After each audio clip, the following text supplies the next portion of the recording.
प्लॉटच्या बांधकामावरून 2 कुटुंबात चांगलीच हाणामारी.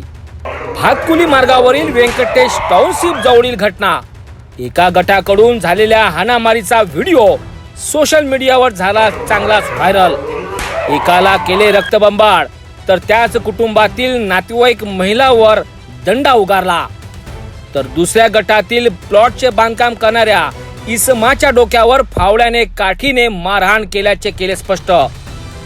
एका गटातील महिलेवर कुठे आणि कोणी केला हल्ला, सविस्तर घटना कोणती, जीवघेणा हल्ला नेमका कोणत्या कारणाने, पोलिसांनी कोणाविरुद्ध कोणती कारवाई केली, या घटनेचा सविस्तर वृत्तांत बघा 18 मे सिटी न्यूजच्या वृत्तांतात.